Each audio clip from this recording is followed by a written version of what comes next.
Hello, and welcome to Color Commentary. I'm TJ, your average fan, and I'll be talking to you today about a show Marvel's Daredevil Born Again, Episode 7. Let's get into it, shall we? Spoilers!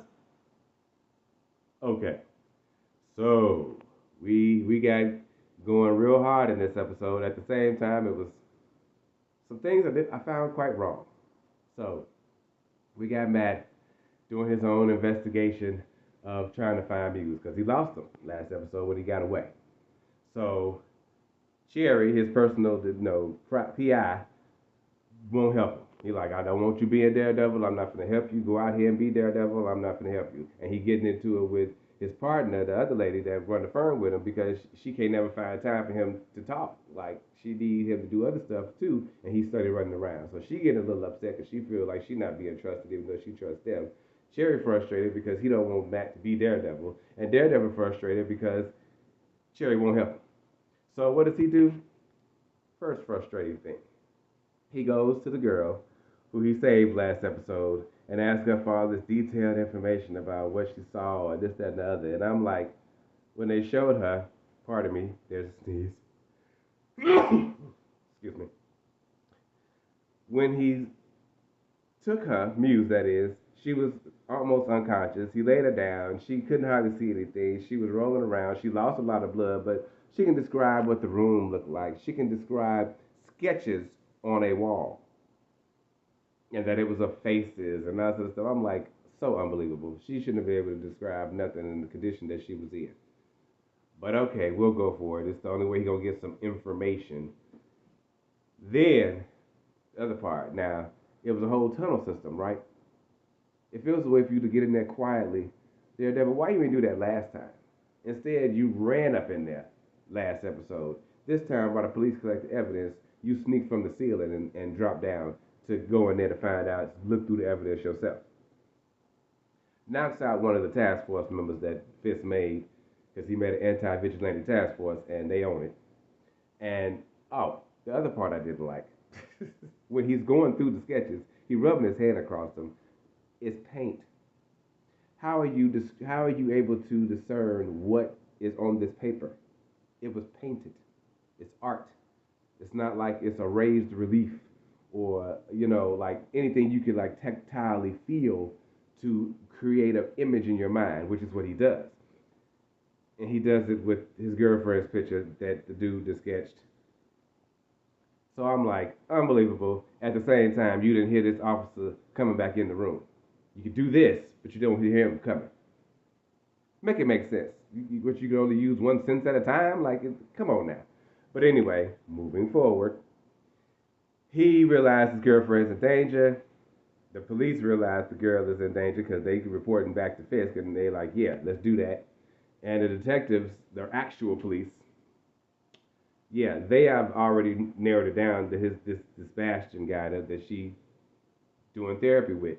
Meanwhile, she's doing therapy with the Bastion dude.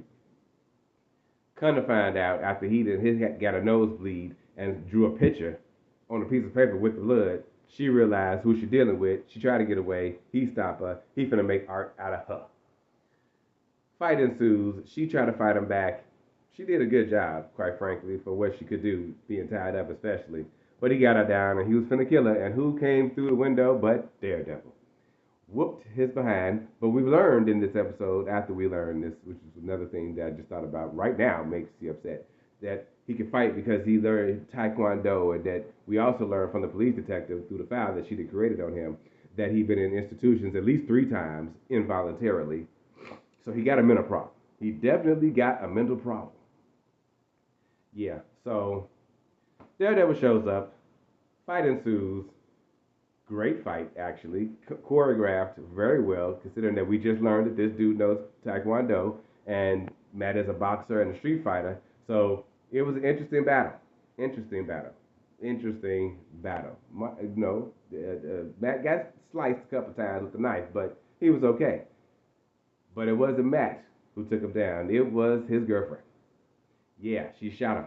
Bow, bow, bow, bow, bow, because Muse had brought a gun. Yeah, and so she passed out.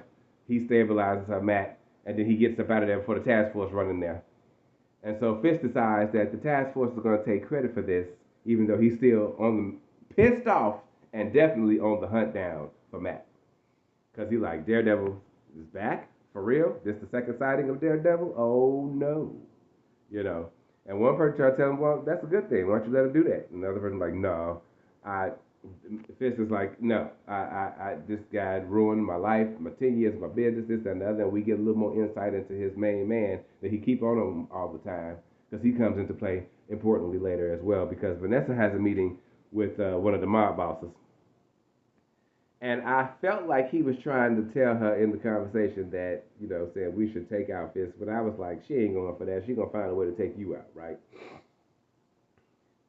I'm still not sure on it, but I firmly believe she set Wilson Fisk up to be murdered. She texts dude the address of where he was going to be having dinner. He shows up. He immediately pulls out a gun, but Fisk's right hand man shoots him in the head and he's dead. And then he tell him, call Vanessa to ask her, if she, wants something from here because I'm going to be heading home soon. And I'm like, did Vanessa send him there purposely to get killed, or did Vanessa send him there to kill Fisk and it failed? Because at first I was like, I don't believe Vanessa would do that. I don't believe Vanessa would do that. But then I don't know. Vanessa been giving real strange looks this season and side-eyeing Fisk because she's not happy about the situation of him being mayor and not doing the crime thing and everything else. She was enjoying that life. So, I don't know. I honestly don't know. Like it's crazy. So yeah, that's how the episode ended. With dude get the mob boss getting killed and Fisk like finishing his dinner. I'm like, that's insane. So yeah, that was episode 7 of Daredevil Born Again.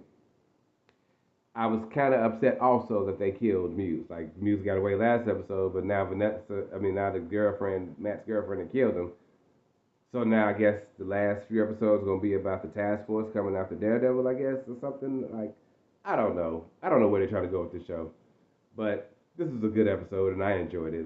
Minus those few points that just story wise didn't make sense, but they wrote it in there that they can keep it going. He had to get the information from somewhere. He had to figure out that his girlfriend was in danger somehow. Like it just the stuff didn't make sense. And then the guy been coming to this girl for therapy all this time because he says she been helping him. Why he turned today? Why is today the day that he decided to turn on her? Why? Has she been helping you? It don't make any sense. But story. Anyway, I will see you guys next time for another one. In the meantime, have a great day.